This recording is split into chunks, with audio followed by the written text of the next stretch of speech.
โอเคเนาะทุกคนเนาะในที่สุดก็จะได้เอาเอ่อก็จะได้นำศพไปทำพิธีแล้วพี่น้องเอ้ยอยู่ป่าซ่าบ้านนาทองเมืองสุนบุรีแขวงสวรรณเขตนะทุกคนเนาะ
โอเคเนาะทุกคนเนาะ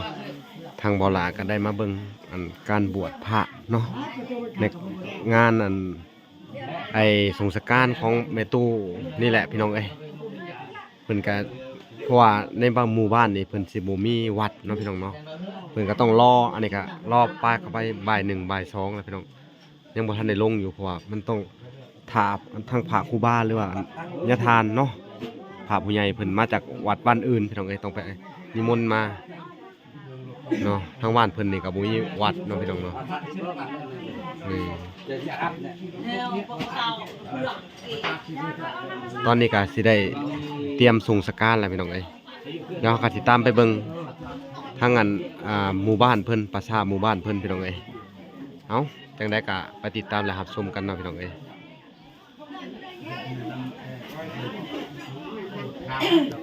โอเคเนาะทุกคนเนาะในที่สุดก็จะได้นำศพไปทำพิธีแล้วพี่น้องเอ้ยอยู่ป่าซ่าบ้านนาทองเมืองสุนบุรีแขวงสวรรณเขตนะทุกคนเนาะ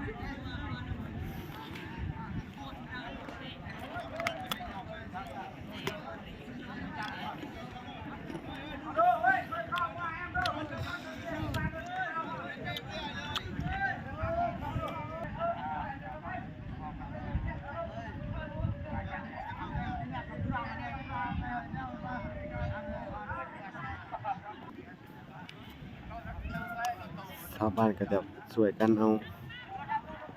ลงมาเนาะนี่พี่น้อง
ตอนนี้ก็เป็นบ่าย2เข้าบ่าย3แล้วพี่น้อง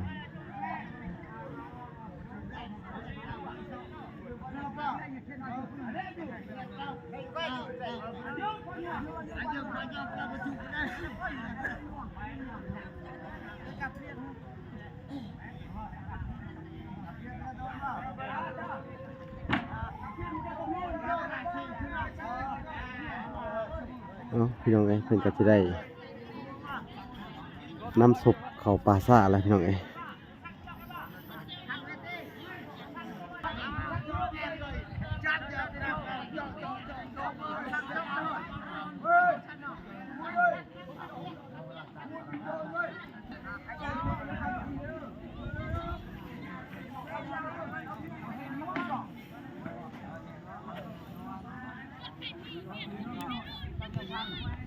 โอเคเนาะพี่น้องเราจะไปหลัดพบกันอยู่ทางพี่น้องเอ้ยไรเนี่ยทางไปปราสาทใกล้พอสมควรเนาะพี่น้องเขาก็จะพอได้ถ่ายตอนเดินทางเนาะพี่น้องโอ้ไปแบบสิเนาะผัดหวยไปเนาะ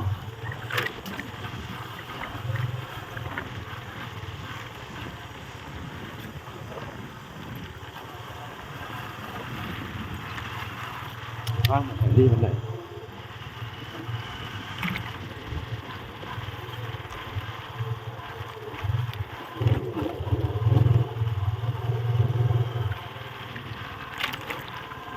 หน้าฝนนี่ไปใหญ่ไป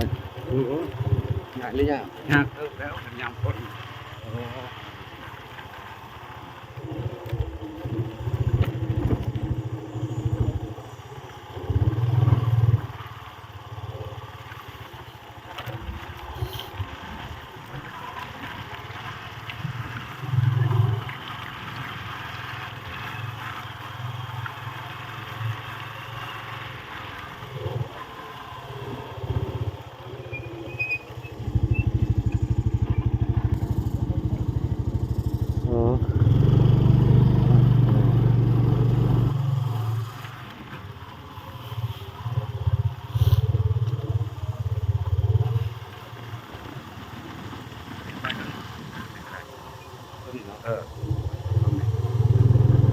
นัดโอ้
ตัวนี้เนาะ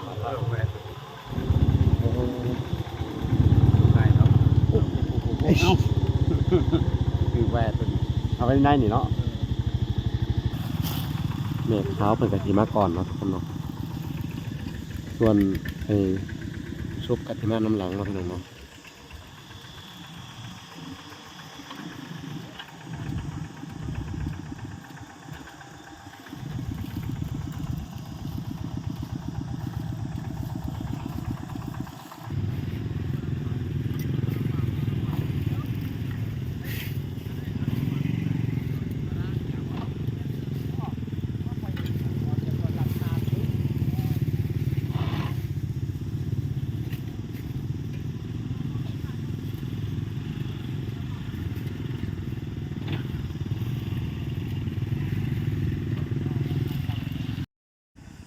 แล้วทุกคนเนาะตอนนี้ค่ะทางรถไถแก่เรื่องศพกันมาหอดแบบนี้หอดปราสาทเนาะ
เมืองยา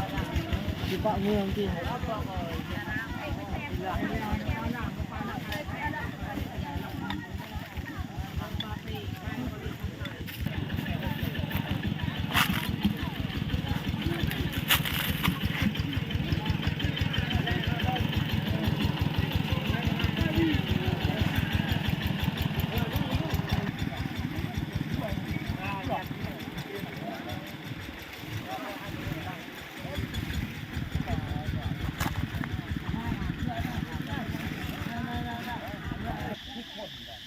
ในที่สุดจะฮอดบอลที่จะ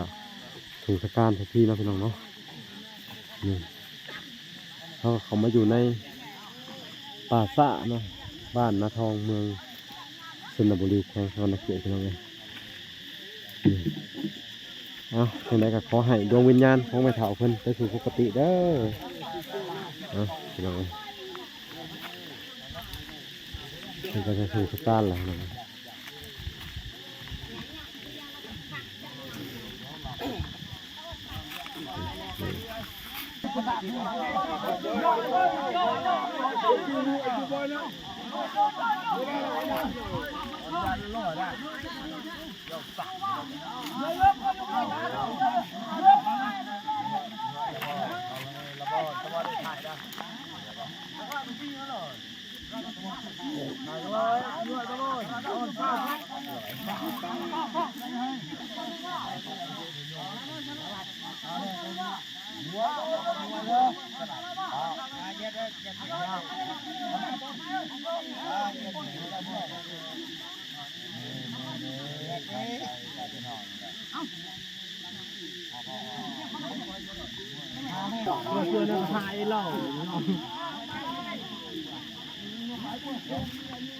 โอเคเนาะ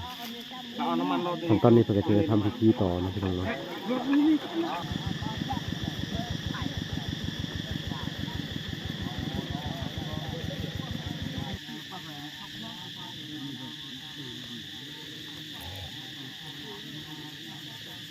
พระก็จะสวดส่งวิญญาณเนาะปุจฉลาให้ทั้งแม่เฒ่าเพิ่นไปสู่ภพภูมิที่ดีเด้อเอาสาธุนำพี่น้องเอ้ยเนาะ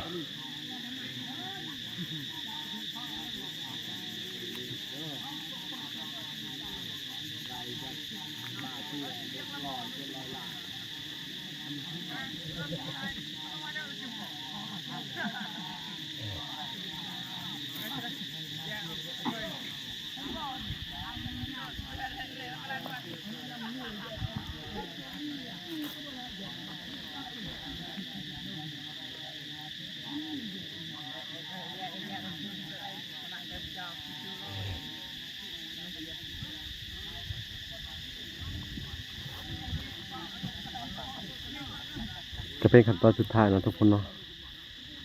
โอเคนะทุกคนเนาะคลิปนี้กับโบมียังหลายพี่น้องเลยจะมาส่งสการแม่เฒ่าอันทางแม่ตู้เนาะผู้ที่ว่าเอาเวลาเคยพาเอาเว้ยมาอยู่น้ำฝั่งทิศหลังก่อนเนาะพี่น้องเลยเพิ่งจะได้เสียชีวิตแล้วก็ทั้งแม่ตู้จาก USA พี่น้องเลยก็ได้เป็นก็ได้มาอุปถัมภ์ครอบครัวทางแม่ตู้เพิ่นขอให้เพิ่นจงอยู่ดีมีแห้งพี่น้องทางแม่ตู้ก็ความเจ็บจะได้ความไข่อย่ามีเนาะสาธุบุญคุณนำแม่ตู้เด้อทำบุญทำทานนำคนยากจนพี่น้องขอให้เพิ่นจงมีแต่สุขภาพแข็งแรงความเจ็บอย่าได้ความไข่อย่ามีสุขกายสบายใจสาธุบุญคุณนำเด้ออายุมันคนยืนในแม่ตู้เด้อแม่ตู้เขาจาก USA เนาะพี่น้องเนาะเพิ่นก็ได้เป็นเจ้าภาพเจ้าศรัทธาในงานชาปนกิจศพของแม่ตู้ บอนที่เอาเว้ยมาผักน้ำพี่น้องเอ้ยเอาก็ขอให้เพิ่นไปสู่ภพภูมิที่ดีเอาโอเคเนาะทุกคนคลิปนี้ก็บ่มีหยังหลายพี่น้องเอ้ยคลิปต่อไปเฮาก็จะได้ไปมอบเงินให้ทั้งตู้โจยเนาะพี่น้องเนาะโอเคเนาะเฮาก็จะได้ไปบ้านตู้โจยไปมอบเงินในส่วนที่ถมที่ไว้เนาะพี่น้องโอเคฝากไปกดไลค์กดติดตามคลิปต่อไปพี่น้องเอ้ยโอเคพอกันใหม่คลิปหน้าบ๊ายบาย